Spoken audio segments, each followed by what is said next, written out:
ज्ञानोबा माऊली आणि तुकोबारायांची पालखी आज दिवसभर पुण्यामध्ये असेल।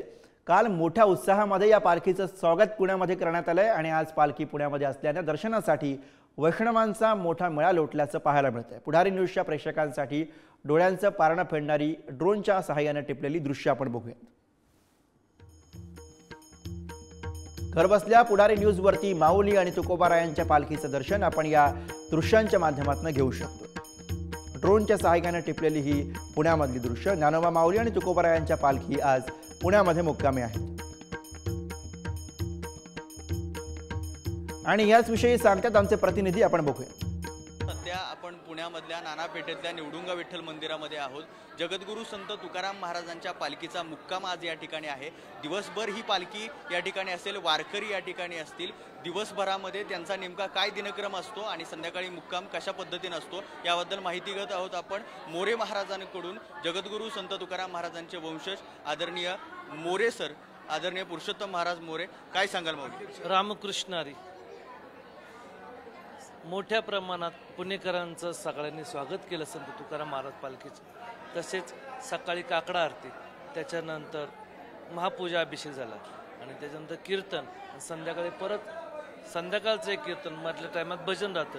दोन्हीचं दर्शन बारी मोठ्या प्रमाणात चालू राहून हा सुंदर प्रकारचा कार्यक्रम सगळी पुणेकर मंडळी त्याचा आनंद घेत आहेत आणि मोठ्या प्रमाणात सर्व ठिकाणी अन्नदान प्रसाद वगैरे सर्व छान ठिकाणी व्यवस्थित लोकांच्या पूजा झालेल्या आहेत। दिवसभर यांची राहण्याची व्यवस्था किंवा खाण्याची व्यवस्था काय असतं नेमकं या ठिकाणी?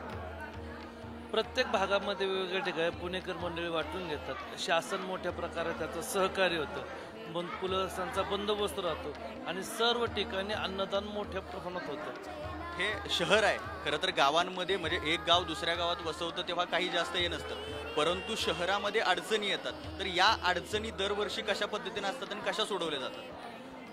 अडचणी काही येत नाहीत, सगळ्या अडचणी उलट्या सरळ सॉल्व्ह होतात।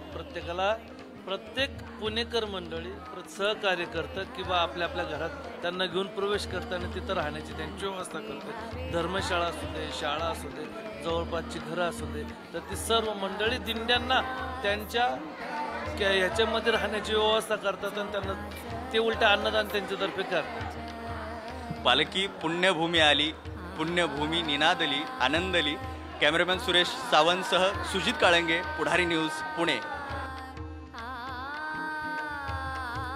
तर ज्ञानोबा माऊली आणि तुकोबारायांची पालखी आज पुण्यामध्ये मुक्कामी आहे, त्यामुळे आज सकाळपासूनच पुणेकरांनी ज्ञानोबा आणि तुकोबांच्या पालखीचं दर्शन घेण्यासाठी गर्दी केलेली आहे। पुण्यनगरीमध्ये आज वैष्णवांचा मेळा लोटल्याचं चित्र आपल्याला बघायला मिळतंय।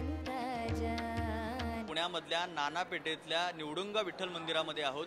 जगद्गुरू संत तुकाराम महाराजांची पालखी काल या ठिकाणी मुक्कामी आली होती, आजही ती याच ठिकाणी मुक्कामी असेल, त्याच्यामुळे दिवसभरामध्ये भाविकांची रांग लागणार आहे। त्याच पद्धतीने आज दिसतंय की अगदी पहाटेपासून सकाळी 5 वाजल्यापासून पुण्यातील जे भाविक आहेत, वारकरी आहेत, जे पुण्यातील मंडळ आहे, नोकरदार वर्ग असो किंवा अन्य वेगवेगळ्या क्षेत्रामध्ये काम करणारा वर्ग असो, तो या ठिकाणी दर्शन घेण्यासाठी येतोय। जगद्गुरू तुकाराम महाराजांच्या पादुका पाहत माता माऊल्या, मायबाप मंडळी या ठिकाणी दर्शन घेण्यासाठी येत आहेत। अगदी युवक युवतींपासून अबालवृद्धांपर्यंत अनेक माणसं दर्शन घेण्यासाठी निवडुंगा विठ्ठल मंदिराच्या बाहेर त्यांनी अगदी बाहेरपर्यंत त्या रांगा लागलेल्या आहेत आणि या ठिकाणी पोलीस प्रशासनाच्या योग्य बंदोबस्तामध्ये ते या पादुकांपर्यंत पोहोचत आहेत आणि दर्शन घेण्याचं काम करतायत। जसं जगद्गुरू तुकाराम महाराजांनी म्हटलं होतं की तुझे पायी सुख सर्व आहे, तुका म्हणे काही न मागो आणिक तुझे पायी सुख सर्व आहे। अगदी असं दुसरं काहीच मागणं नाही, फक्त ही पावलं बघायला मिळावीत यासाठी ही नेत्र जी आहेत ती आसुसलेली असतात वर्षभर। आणि मग जेव्हा ही पालखी निवडुंगा विठ्ठल मंदिरामध्ये येते त्यावेळी पुण्यामध्ये काम करणारा, पुण्यामध्ये वावरणारा हा मोठ्या प्रमाणातला जो वर्ग आहे तो या ठिकाणी गर्दी करत असतो। तर उद्या हडपसर मार्गे ही पालखी लोणी काळभोर या ठिकाणी जाईल आणि मग पुढचा प्रवास होईल। कॅमेरामॅन सुरेश सावंत, सुजित काळंगे, पुढारी न्यूज, पुणे।